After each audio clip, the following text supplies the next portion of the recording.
أعوذ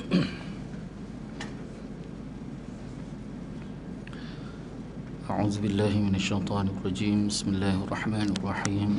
السلام عليكم ورحمة الله تعالى وبركاته. Bismillahirrahmanirrahim. InsyaAllah kita mulakan majlis kita pada tengah hari ini dengan Ummul Kitab. Dengan pahala Fatihah yang kita bacakan nanti, kita hadiahkan kepada Rasulullah sallallahu alaihi wa alihi wasallam, ahli keluarganya, sahabat-sahabatnya, tabi'in, tabi'in, ulama-ulama mutaqaddimin, mutaakhirin, ulama zaman. Khususnya kepada Syekh Abdul Samad Al-Falimbani yang telah mengarang kitab Hidayatus Salikin fi Suluki Maslakil Muttaqin. Tidak lupa kepada Syekh Ahmad Fahmi Zamzam Abu Ali Al-Banjari Al-Nadwi Al-Maliki yang telah mentahqiq dan menta'liq kitab ini. Seterusnya kita hadiahkan Al-Fatihah kepada pejuang-pejuang agama Allah Subhanahu wa taala, para syuhada, terutamanya sahabat-sahabat kita yang berada di Palestin, di Mesir, di Syria, di Yaman, Selatan Tai, di Rohingya, di Marawi, di Malaysia. Seterusnya kita hadiahkan Al-Fatihah kepada para salihin, wali-wali Allah, para muttaqin, para syakirin. Seterusnya kepada kedua ibu bapa kita, guru-guru kita, kaum keluarga kita, kaum muslimin dan muslimat. Al-Fatihah. A'udzu billahi minasyaitonir rajim. Bismillahirrahmanirrahim. Alhamdulillahi rabbil alamin. Ar-Rahmanir Rahim. Maliki yaumiddin. Iyyaka na'budu wa iyyaka nasta'in. Ihdinas siratal mustaqim. Siratal ladzina an'amta 'alaihim ghairil maghdubi 'alaihim waladdallin. Amin. InsyaAllah untuk menambah baik lagi majlis kita pada petang ni, marilah sama-sama kita berselawat ke atas Nabi sallallahu alaihi wasallam. Semoga dengan kita berselawat ke atas Nabi sallallahu alaihi wasallam, Allah Subhanahu wa taala menambah lagi keberkatan, keredaan, rahmat, dan lebih-lebih lagi kita mengharapkan Allah Subhanahu wa taala mengampuni segala dosa kita, insya-Allah. Bismillahirrahmanirrahim. Allahumma salli ala sayyidina Muhammadin an-nabiyil ummi wa ala alihi wa sahbihi wa barik wa sallim. Allahumma salli ala sayyidina Muhammadin an-nabiyil ummi wa ala alihi wa sahbihi wa barik wa sallim. اللهم صل على سيدنا محمد النبي الأمي وعلى آله وصحبه وبارك وسلم. اللهم صل على سيدنا محمد النبي الأمي وعلى آله وصحبه وبارك وسلم. اللهم صل على سيدنا محمد النبي الأمي وعلى آله وصحبه وبارك وسلم. اللهم صل على سيدنا محمد النبي الأمي وعلى آله وصحبه وبارك وسلم. اللهم صل على سيدنا محمد النبي الأمي وعلى آله وصحبه وبارك وسلم. اللهم صل على سيدنا محمد النبي الأمي وعلى آله وصحبه وبارك وسلم. اللهم صل على سيدنا محمد النبي الأمي وعلى آله وصحبه وبارك وسلم. اللهم صل على سيدنا محمد النبي الأمي وعلى آله وصحبه وبارك وسلم. Bismillahirrahmanirrahim. Alhamdulillahi rabbil alamin. Wa bihi nasta'in ala umuri dunya waddin. Wassalatu wassalamu ala sayyidil mursalin khatimin nabiyyin Muhammad sallallahu alaihi wa alihi wa sahbihi wasallam. وعلى آله وأصحابه وتابع التابعين لهم بإحسان إلى يوم الدين. سبحانك لا علم لنا إلا ما علمتنا إنك أنت العليم الحكيم. رب اشرح لي صدري ويسر لي أمري واحلل عقدة من لساني يفقهوا قولي. رب زدنا علما وارزقنا فهما. اللهم يسر ولا تعسر. رب تمم بالخير. يا فتاح يا عليم افتح لنا فتوح العارفين. ولا حول ولا قوة إلا بالله العلي العظيم. ولا حول ولا قوة إلا بالله العلي العظيم. ولا حول ولا قوة إلا بالله العلي العظيم. أما بعد. قال الله تعالى في القرآن العظيم: أعوذ بالله من الشيطان الرجيم. بسم الله الرحمن الرحيم. ألم نشرح لك صدرك ووضعنا عنك وزرك الذي أنقض ظهرك ورفعنا لك ذكرك فإن مع العسر يسرا إن مع العسر يسرا فإذا فرغت فانصب وإلى ربك فارغب. صدق الله العظيم. Alhamdulillah, pertama-tamanya marilah sama-sama kita merafakkan rasa syukur kita ke hadirat Allah Subhanahu wa taala. Dengan keizinan Allah Subhanahu wa taala dapat sama-sama kita bertemu dan kita bersua lagi pada petang ini, dan sama-sama kita mengharapkan semoga pertemuan kita pada petang ini Allah SWT penuhkan dengan keberkatan, keredaan, rahmat, dan lebih-lebih lagi kita mengharapkan Allah SWT mengampuni segala dosa kita, insya-Allah. Dan insya-Allah kita akan sambung lagi bacaan kitab Hidayatus Salikin fi Suluki Maslakil Muttaqin yang telah dikarang oleh Syekh Abdul Samad Al-Falimbani dan telah ditahqiq semula kitab ini oleh Syekh Ahmad Fahmi Zamzam Abu Ali Al-Bajari An-Nadwi Al-Maliki. Masih lagi perbincangan kita berkisar pada muqaddimatu muallif ataupun muqaddimatu fi bayanil ilmi nafi'i wa fadlihi. Ini satu muqaddimah pada menyatakan ilmu yang memberi manfaat dan menyatakan kelebihannya ilmu. Muka surat 9, perenggan di bawah sekali.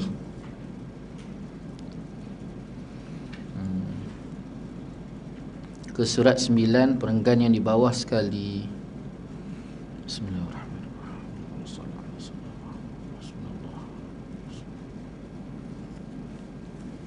Bismillahirrahmanirrahim. Qala al-musannif rahimahullahu ta'ala wa nafa'ana wa iyyakum ajma'in. Adapun qadar fardu ain. Adapun qadar fardu ain pada ilmu batin, yakni ilmu tasawuf. Ilmu tasawuf ni ilmu yang membicarakan tentang batin. Maksud batin ruhi, dipanggil apa? Jasmani, rohani. Jasmani, rohani. Rohani yang membicarakan tentang hati, membicarakan tentang roh. Maka iaitu mengetahui barang yang sejahtera dengannya dia, segala amal yang zahir daripada fasad, iaitu rosak. Mana kadar fardu ain kita mempelajari ilmu tasawuf. Ada 3 ilmu yang wajib kita pelajari ataupun dihukumkan dalam kategori fardu ain. Fardu ain ni iaitu setiap individu Muslim tadi wajib mempelajari dia. Jadi telah sama-sama kita bincangkan tentang ilmu tauhid, akidah. Kemudian kita telah bincangkan ilmu fiqh. Kini kita bincangkan kadar mempelajari ilmu tasawuf, kadar fardu ain pada tuntutan mempelajari ilmu tasawuf tadi. Mana kadar dia? Mengetahui barang yang sejahtera dengannya dia, segala amal yang zahir daripada fasad. Itu pertama. Maknanya ilmu tasawuf ni kita pelajari kadar sampaikan segala amalan-amalan zahir kita tadi itu tidak menjadi rosak. Itu maksud dia. Dia tak menjadi rosak. Kalau contoh sembahyang, sembahyang pada kacamata fiqh ada syarat wajib sembahyang, ada syarat sah sembahyang. Itu pada ukuran kacamata fiqh. Tetapi dalam masa yang sama kita perlu melihat juga pada kacamata tasawuf. Ikhlas, benda yang sangkut paut tentang ikhlas, keikhlasan kita. Dan juga dalam erti kata perkara-perkara yang rosak, yang boleh merosakkan solat tadi pada hati kita. Kan penyakit-penyakit hati ni ada 5. Penyakit hati ni ada 5. Yang pertama sekali riak. Riak ni lawan ikhlas. Ikhlas, wa ma umiru illa liya'budullaha mukhlishina lahuddin. Setiap urusan yang kita buat, ibadah ni mesti kerana Allah. Itu ikhlas. Bila buat bukan kerana Allah, maka dipanggil riak. Riak ni penyakit hati yang pertama. Kemudian penyakit hati yang kedua, takabur, rasa besar diri. Bila dia bercakap dengan orang, dia saja yang besar, orang lain kecil. Salah satu tanda takabur, orang tegur dia tak terima. Habis main zuhur, ada orang jumpa ustaz. Ustaz baca ayat Quran tadi salah. Ustaz tadi pun pandang atas bawah.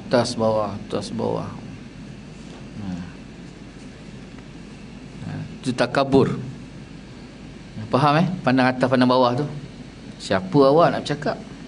Apa sertifikat awak nak betulkan saya? Baik, takabur.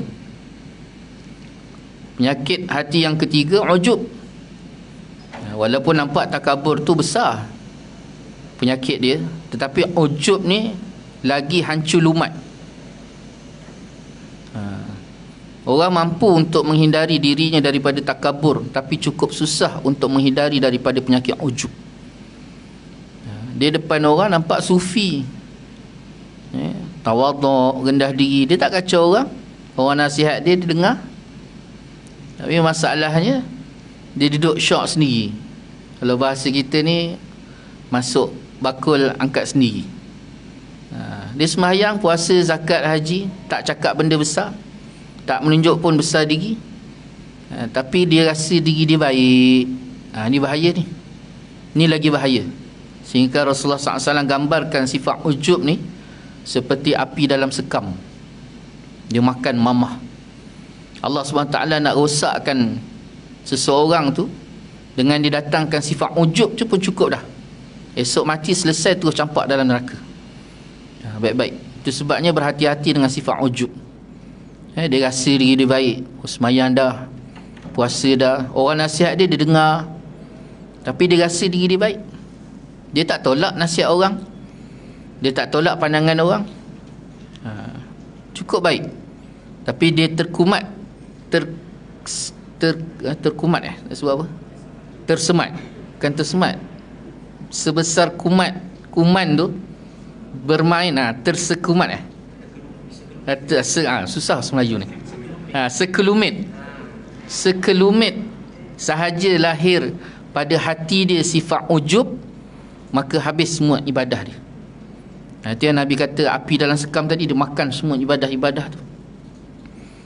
Jadi macam mana kita nak menghindari sifat ujub ni? Rasa diri kita tak betul, rasa diri kita tu serba kekurangan.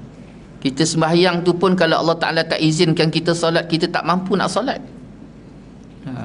Kita pun tak tahu solat kita tu baik ke tak baik, Allah Ta'ala terima tak terima. Dengan benda-benda ni lah jalan untuk menjaga dan memelihara hati kita supaya senantiasa bergantung harap pada Allah SWT, supaya Allah SWT tadi tidak menguji kita dengan sifat ujub tadi.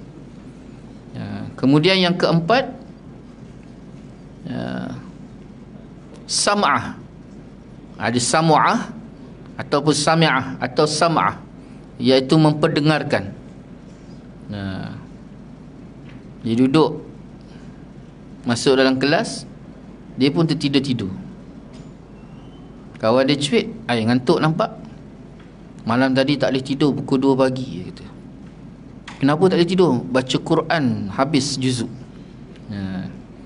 Ni kan dah nak masuk Ramadan. Jadi dia baca Quran. Esoknya pula dia sibuk cerita kat orang. Dia buat-buat tidur supaya kawan tanya, ngantuk lain macam. Tak tahulah feel tahajud malam tadi lain macam. Lain macam. Baik-baik itu memperdengarkan kebaikan-kebaikan dia. Ini berhati-hati, termasuk penyakit hati. Kemudian yang kelima, penyakit hati, iaitu hasad. Dalam bahasa kita dengki. Dia tak boleh tengok orang lebih. Hasad ni bukan masalah dengki saja. Orang yang bermasalah hasad ni, orang yang bermasalah paling besar ialah masalah terhadap keimanan dan keyakinan dalam diri dia, masalah akidah. Dia tak percaya terhadap qada dan qadar Allah, dan dia tak menerima apa yang Allah Ta'ala beri pada dia, dan dia tak boleh menerima apa yang Allah Ta'ala beri pada orang lain. Ini masalah hasad. Itu bukan masalah kecil hasad ni. Bukan hanya sekadar dia nak merosakkan orang lain, tapi yang paling besar ialah masalah akidah dalam diri dia, yang dia tak boleh menerima qada Allah Subhanahu wa ta'ala. Ini yang dikatakan qadar fardu ain dalam mempelajari ilmu tasawuf, iaitu mengenali segala perkara-perkara zahir yang boleh merosakkan diri kita, yang boleh merosakkan amalan kita, ibadah kita, ketaatan kita kepada Allah Subhanahu wa ta'ala, dan sejahtera daripada membatalkan pahalanya. Itu tadi yang kita bincang tadi. 5 perkara yang kita bincangkan tadi boleh merosakkan pahala yang kita buat tadi. Seperti bahawa seorang apabila sembahyang ia serta riak ataupun ujub ataupun sam'ah ataupun barang sebagainya, maka membatalkan ia akan pahala sembahyangnya itu. Dan kata contohnya seperti sembahyang, Syekh datang sini. Sembahyang kalau dilihat pada kacamata fiqh, sembahyang yang dilaksanakan selagi mana mengikut tuntutan ataupun garis pandu solat tersebut, rukun dia, syarat sah dia, kemudian perkara-perkara yang bersangkut paut tentang solat tadi dijaga dengan baik, solat tadi sah tak? Solat tadi sah. Sekalipun dia ada ujub, ada takabur, ada sam'ah dalam diri dia, solat sah tak sah. Tetapi daripada segi pahala, kosong, kerana ada penyakit-penyakit hati tadi. Sebabnya ulama menyebutkan bahawa setiap ibadah yang sah belum tentu diterima. Setiap ibadah yang sah belum tentu diterima. Setiap ibadah yang diterima sudah tentu sah. Apa maksud dia? Maksudnya penekanan kita dalam penjagaan setiap ibadah tadi bukan hanya sekadar dijaga pada kacamata fiqh semata-mata, tetapi perlu juga dijaga dan dipelihara pada kacamata tasawuf, perkara yang bersangkut paut tentang hati tadi, supaya ibadah kita betul-betul sah dan juga diterima. Itu sebabnya penting dua-dua keadaan tadi. Akidah tu dah tentu dah benda teras, itu tak boleh kita bincang lagi. Tapi dalam masa yang sama, fiqh dengan tasawuf ni juga dua perkara yang tak boleh dilepas pandang, supaya ibadah kita tadi betul-betul mengikut ataupun menepati piawaian ketetapan SOP yang Allah Ta'ala kendaki. Dan kita bukan harapkan pahala semata-mata, tetapi kita harapkan betul-betul sampainya dengan ibadah yang kita lakukan tadi, Allah Ta'ala redha kita, Allah Ta'ala suka kita, Allah Ta'ala rahmat atas kita. Itu yang kita nak. Bukan hanya semata-mata dah buat, selesai, dah semayang dah lega semayang.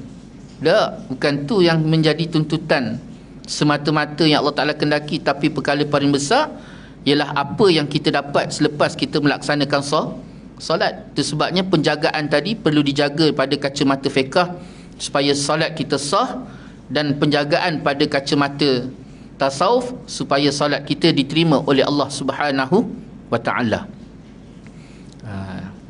Sebab kalau kita lihat Ramai tak orang solat? Ramai orang solat. Yang tak solat pun lagi ramai. Tapi yang solat tu sendiri pun masih lagi tak mampu untuk memberikan impak yang benar-benar baik pada diri seseorang. Macam contoh, kita datangkan Allah Ta'ala sebut, innas salata tanha 'anil fahsya'i wal munkar. Sesungguhnya sembahyang itu dapat mencegah diri seseorang itu daripada fahsya' wal munkar, keburukan dan perkara-perkara mungkar. Tapi berapa ramai kalangan kita yang masih lagi berhadapan dengan perkara mungkar selepas solat? Adakah dengan sebab itu tak payah solat? Jangan. Solat tetap solat. Solat teruskan berjalan dengan solat. Walaupun mungkin solatnya itu tak sempurna, walaupun mungkin hatinya tak sesempurna, tak sebaik mungkin dalam pelaksanaan solat, tetapi menunaikan solat itu perlu terus berjalan. Saya datang satu contoh, satu kisah. Dulu masa saya bertugas sebagai seorang imam dekat satu tempat, ada seorang pakcik ni usia dah 80 tahun. Dia berkongsi pengalaman. Dia kata dia kata sebelum daripada siapa orang Malaysia, Datuk apa yang pusing dunia? Bukan, itu kapal, ni jalan kaki. Siapa? Tahun 80-an. Dia bawa gitar, dia pusing jalan. Datuk apa tu? Jadi sebelum daripada dia tu, orang-orang yang sangat kenali lah, mungkin antum yang tak kenal, saya pula tak ingat. Jadi sebelum daripada Datuk tu, pakcik ni dah mula berjalan pusing dunia, bawa gitar juga. Tahun 70-an dia kata. Dia orang Johor. Jadi masa dia nak keluar tu, minta izin dengan mak dia. Mak dia kata apa? Aku izinkan kau keluar, dia kata, tetapi dengan satu syarat saja. Satu saja permintaan mak. Apa dia mak diminta? Kau pergi mana-mana dan apa sekalipun kau buat, dia kata, mak cuma minta satu saja, jangan tinggal solat. Tu je mak diminta. Yang lain aku tak boleh nak larang, dia kata. Sebab aku tak tahu situasi kau dekat sana, kat luar sana. Jadi apa sekalipun kau buat, bila masuk waktu solat, aku minta cuma satu je kau solat. Lalu dengan izin Allah SWT, bertahun-tahun dia, 30 tahun, 40 tahun dia pusing dunia, jalan kaki. Masuk kelab malam, apa benda yang dia tak minum dan apa benda yang dia tak makan, semua. Tapi akhir hujung usianya dengan izin Allah SWT, berkat dia jaga solat tu, dia menghabiskan usianya dengan duduk di masjid. Tak pernah tinggal masjid. Ini yang dikatakan innas salata tanha 'anil fahsya wal munkar. Macam mana pun buat, terus buat. Itu sebabnya dalam kitab Tanbihul Ghafilin, Syekh Ibrahim sebut, jangan sesekali kita meninggalkan sesuatu ibadah dengan kita sangkakan ibadah itu tidak ikhlas. Jangan sekali kita meninggalkan sesuatu ibadah yang mana kita sangkakan ibadah yang kita buat tu tak ikhlas. Contohnya apa? Contohnya seperti tabung. Hari Jumaat, orang perempuan mungkin tak perasan, orang lelaki biasa. Dia lalu tabung depan. Boleh tak kita letak duit dalam tabung? Boleh, tak ada masalah. Cuma masalahnya takut tak ikhlas. Bila nak letak tu, syaitan waktu tu, Syekh, hentar nak letak duit tu, orang kiri kanan tengok hentar Syekh, jumlah hentar kecil sangat, malu weh, warna biru. Letak tak? Akhirnya tak letak warna biru, letak warna merah. Syekh, merah tu Syekh besar. Ikhlas tak ikhlas hentar ni, syaitan. Akhirnya bila sebut ikhlas, daripada kita buat satu benda dalam keadaan tak ikhlas tadi, maka lebih baik kita simpan. Kita pun simpan.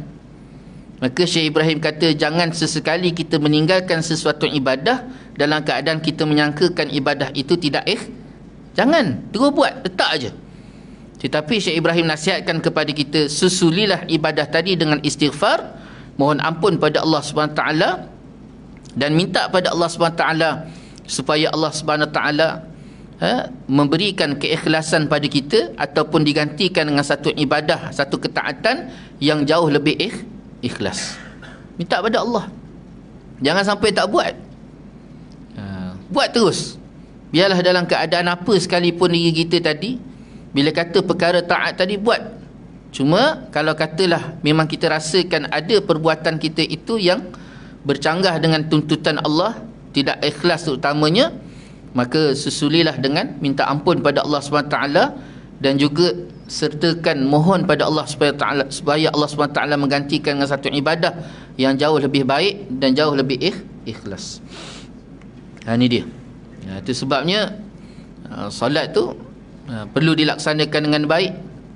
Pertama sekali tadi tentang isu masalah dilakukan tadi, tidak menepati piawaian pada kacamata fiqh dan kacamata tasawuf, dan akhirnya solat tersebut tidak diterima oleh Allah SWT, maka diperbaiki. Itu perkara yang kedua. Pastikan kita tu senantiasa berjalan dalam keadaan memperbaiki segala amalan kita, baik daripada segi amalan secara zahir ataupun amalan secara batin. Zahirnya pengetahuan kita, ilmu pengetahuan terhadap solat pada kacamata fiqh tadi, kena tahu mana rukun dia, rukun tu pula mana dia punya yang dikatakan rukun takbir, katalah takbiratul ihram, contoh takbiratul ihram tu di mana yang dikatakan rukun tu. Jadi kita pelajari satu demi satu untuk pengetahuan tadi benar-benar baik terhadap ibadah yang hendak kita lakukan. Lebih-lebih lagi ni nak masuk Ramadan kan, 2 minggu lagi tuan-tuan. Hari ni berapa Syaban? 13 Syaban hari ni. Maknanya ada lebih kurang 17 ataupun 16 hari je lagi untuk kita masuk dalam Ramadan. Apa persediaan dan persiapan kita untuk masuk dalam bulan Ramadan? Itu sebabnya Jibril memberikan peringatan kepada kita, celakalah orang yang menemui dengan Ramadan, melaksanakan puasa dalam bulan Ramadan, tetapi dia melepasi Ramadan dan puasa yang dilakukan tadi tidak menggapai keampunan Allah Subhanahu Wa Taala. Orang ni celaka. Yang sebut celaka ni bukannya Ustaz Daha. Yang sebut ni celaka ni Jibril. Maknanya Jibril ni bila dia bercakap, Allah bercakap. Jibril ni dia takkan buat satu perkara kecuali atas perintah Allah. Jadi kalau katalah Allah, kita yakin bahawa yang katakan celaka tu adalah Allah, maka apa lagi yang tinggal pada kita kalau celaka tu datang daripada Allah ke atas kita? Na'udzubillah min zalik. Bukan main-main. Mungkin kalau katalah kawan kita yang mencelakakan kita tu tak ada apa-apa pun efek kan, tak ada memberikan apa-apa pun dalam kehidupan kita. Tapi kalau sampailah Allah SWT yang mencelakakan kita, na'udzubillah min zalik, jadi apa yang ada lagi pada kehidupan kita? Jadi apa persiapan dan persediaan kita untuk menghadapi Ramadan? Pengetahuan kita itu yang perlu. 2 minggu yang ada ni ngulang kaji balik tentang puasa, apa yang ada dalam bulan Ramadan, supaya kita menjalani Ramadan tadi bukan hanya sekadar, Nabi kata apa? Rugi orang yang melaksanakan puasa tapi hanya sekadar lapar dan dahaga. Jadi semuanya ini menggambarkan kepada kita bukan hanya penitik berat tentang amalan zahir, perkara-perkara zahir saja, tetapi bersangkut paut tentang perkara-perkara batin, hati tadi yang kita sebut tadi.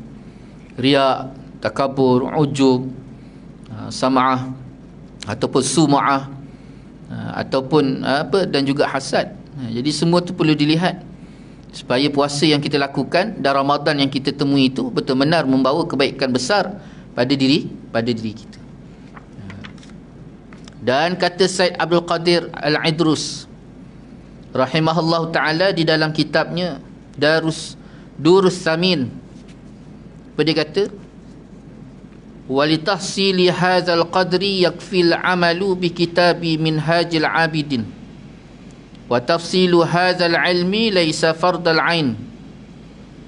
Syekh Abdul Qadir Al-Idrus rahimahullah ta'ala katanya, dan bagi menghasilkan akan ilmu tasawuf yang kadar ini, yakni kadar fardu ain ini, memadalah dengan mengamalkan barang yang di dalam kitab Minhajul Abidin bagi Imam Ghazali rahimahullahu ta'ala, dan mengenal perceraian ilmu batin yang lebih daripada ini, bukan daripada fardu ain. Jadi ini pandangan daripada Said Abdul Qadir Al-Idrus rahimahullah ta'ala dalam kitab Durus Samin, dia kata apa? Kita nak dapatkan kadar fardu ain dalam mempelajari ilmu tasawuf ini, cukup dengan kadar mempelajari ilmu tasawuf yang telah ditulis oleh Imam Ghazali rahimahullah ta'ala di dalam kitab Minhajul Abidin. Minhajul Abidin tu dia gini tuan-tuan. Imam Ghazali mula tulis kitab tasawuf, iaitu kitab Ihya Ulumuddin. Bila dia tulis kitab Ihya Ulumuddin tadi, tak ada orang nak baca, sebab kitab tu besar sangat. Bukan kitab tu tebal, tetapi huraian dan maksud yang terlalu tinggi sehingga orang takut untuk membaca. Jadi dengan dia melihat kadar pandangan dan juga huraian yang terlalu tinggi, maka diringkaskan sehingga lahirlah kitab yang kedua, ditulis serengkas-ringkas kitab, iaitu kitab Bidayatul Hidayah. Lalu untuk meletakkan besar sangat dah ada, kecil sangat pun dah ada, maka kadar di tengah-tengah itu iaitu kitab Minhajul Abidin. Tuan-tuan balik ambil kitab Bidayatul Hidayah, baca. Kalau Bidayatul Hidayah tu saja dia dah tak mampu nak jaga, kitab Minhajul Abidin tu bye-bye. Sebab dia abang kepada kitab Bidayatul Hidayah. Baca kitab Bidayatul Hidayah. Dalam tu ada asas ataupun teras-teras dalam membicarakan ilmu tasawuf dan juga kunci kepada mendapatkan hidayah daripada Allah Subhanahu wa ta'ala. Selesai kita dalam muqaddimah fi bayanil ilmi nafi' wa fadlihi. Ini satu muqaddimah pada menyatakan ilmu yang memberi manfaat dan menyatakan kelebihannya. Telah kita bincangkan kadar ilmu ataupun kadar fardu ain dalam mempelajari ilmu. Yang pertamanya ilmu akidah, dan yang keduanya ilmu tasawuf, ilmu fiqh, dan yang ketiganya ilmu tasawuf yang membicarakan bab hati. Jadi ketiga-tiga tu tak boleh kita tinggal. Ada satu masa kena ambil masa mempelajari ilmu akidah. Sebab kalau tak ada ilmu akidah, kita tak kenal Tuhan. Bila kita tak kenal Tuhan, maka kita tak kenal diri. Bila tak kenal diri, maka kita tak tahu apa yang perlu kita lakukan dan kita laksanakan sebagai seorang hamba di atas muka bumi. Itu yang akhirnya makan pun main saya rasa, minum pun saya rasa, kahwin pun saya rasa, ada anak saya rasa, semuanya atas rasa dia. Bukan dia kira Allah punya rasa, dia kira dia punya rasa. Itu yang akhirnya hidupnya dalam keadaan tunggang langgang. Bila kita hidup berjalan atas nafsu kita, atas keinginan kita, atas rasa semata-mata, maka itu yang jadi hidup kita itu seperti layang-layang putus tali. Sedangkan Allah SWT turunkan Al-Quran bertujuan supaya dijadikan Al-Quran itu sebagai panduan, jadikan Al-Quran itu sebagai rujukan ataupun disebut sebagai buku manual bagaimana kita nak jalani kehidupan kita ni, baik ataupun buruk kehidupan kita ni, yang kita gapai, yang kita dapat daripada kehidupan kita, daripada kita menjalani kehidupan kita ni, semua kembali kepada sejauh mana kita meletakkan Al-Quran itu sebagai panduan. Selain daripada Al-Quran, tuan-tuan tak akan dapat gapai kebahagiaan. Hakikat kebahagiaan tu tak akan dapat gapai. Mustahil. Kita beli kereta apa? Kereta apa kita beli? Azia. Azia baru. Lupa. Kita beli Azia baru. Pantang keluar je beli. Lalu dah beli tu pula, tak nak, saya nak yang 10 terawal. Kereta dia. Dia nak kereta 10 terawal yang pijak atas jalan. Jom beli. Azia baru, bagus tak? Bagus. Macam-macam kelebihan kita lihat. Tapi masalahnya, orang ni jenis kaki beli je. Dia tak tengok pun buku manual. Jadi bila dia tak tengok buku manual tadi, dia belilah kereta tadi, sampailah 9 tahun dia bayar. Dia tahu bawa kereta dan akhirnya dalam kepala dia cuma ada, alah, kereta murah ke, mahal ke, sama je, steering bulat juga, tu je. Padahal setiap kereta tadi ada kelebihan dan ada kekurangan. Dan di situlah dia akan gapai maksimum kebahagiaan dalam dia membawa sesebuah kereta. Dengan sejauh mana pengetahuan dia terhadap kereta tersebut. Dan dia tak akan ada pengetahuan terhadap sesebuah kereta yang dia bawa tadi, kecuali dia mengetahui ataupun mempelajari, membaca buku manual tentang keretanya tadi. Bila dia baca, baru dia tahu, oh rupanya kereta ni kelebihan dia kat sini, kelebihan kat sini, button-buttonnya, oh rupanya button-button ni untuk apa dan sebagainya. Begitu juga kehidupan kita, yang boleh sampai kita merasakan kebahagiaan sebenar dalam kehidupan kita ini dengan sejauh mana kita meneliti, memahami dan mengamalkan buku panduan yang telah disediakan oleh Allah SWT dalam Al-Quran. Yang hari ini kita rasa kusut sangat, kita rasa serabut sangat, kita rasa macam hidup ni tak seronok dan sebagainya. Sebab apa? Sebab kita tak dapat menepati kehidupan ini berpandukan kepada buku manual yang disediakan oleh Allah SWT. Ada suami tak seronok, ada isteri tak seronok, ada anak pun tak menyeronokkan. Ni pula lebih-lebih lagi pula. Sekarang orang tengah sibuk cerita pasal kesempitan kehidupan. Jadi kalau katalah kita benar-benar memahami konsep kehidupan yang sebenar, sebagaimana apa yang telah ditulis oleh Allah SWT di dalam Al-Quran yang dipanggil buku manual tadi, insya-Allah sekalipun mungkin nampak susah pada mata, tetapi hati tu bahagia. Saya datang contoh tuan-tuan, perumpamaan. Ada seorang sahabat ni, mak dia bila mati saja ditinggalkan 2 beradik. Mak dia meninggal, tinggalkan 2 beradik. Jadi sahabat ni dia ada 2 beradik. 2 beradik ni hasil peninggalan mak dia tinggalkan waktu tu tahun 90-an. Bukan hari ni 90-an. Tahun 90-an tu mak dia tinggalkan seorang dapat 2.5 juta. Tu dulu. Kalau hari ni mungkin tuan 25 juta. Kan? Dulu tuan-tuan tahun 90-an tu seorang dapat 2.5 juta. Cuba bayangkan tuan-tuan. Adik dia pun dapat 2.5 juta. Jadi bila dapat 25 juta, ayah tadi pula dia tak dapat apa-apa. Kenapa tak dapat apa-apa? Orang perempuan, kenapa orang perempuan mati dia tak tinggalkan duit untuk suami dia? Apa? Orang perempuan je tahu jawab, orang lelaki tak tahu jawab. Sebab suami dia kahwinlah lain. Itulah lain kali kalau nak reta isteri, jangan kahwin lagi. Jadi akhirnya suami dia tak dapat. Bila tak dapat, dia minta cara baik pada anak dia. Bila minta cara baik pada anak dia kata apa? Mama dah pesan sebelum mati, mama tak bagi. Anak pula je ni, kedekut tak hidung masin. Itu je isu dia sebenar. Jadi akhirnya ayah dia tak puas hati tadi. Ayah dia pun file mahkamah buat tuntutan harta sepencarian. Bila buat tuntutan harta sepencarian, mahkamah sabit ataupun buat keputusan bahawa ayah dia kalah. Sebab apa ayah dia kalah? Sebab duit tu, harta tu telah ditinggalkan wasiat sebelum mak dia mati. Jadi benda tu tak boleh nak diusik dah. Nak buat tuntutan harta sepencarian tak boleh dah. Jadi bila katalah harta sepencarian tadi buat tuntutan tak berjaya, ayah dia akhirnya memfailkan di mahkamah bahawa dua-dua anak lelaki dia tadi bukan anak dia. Nampak tuan-tuan? Failkan bahawa 2 orang ni bukan anak dia.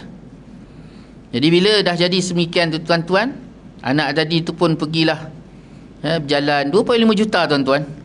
Kan? Rasa-rasa buat apa? Dunia aku yang punya.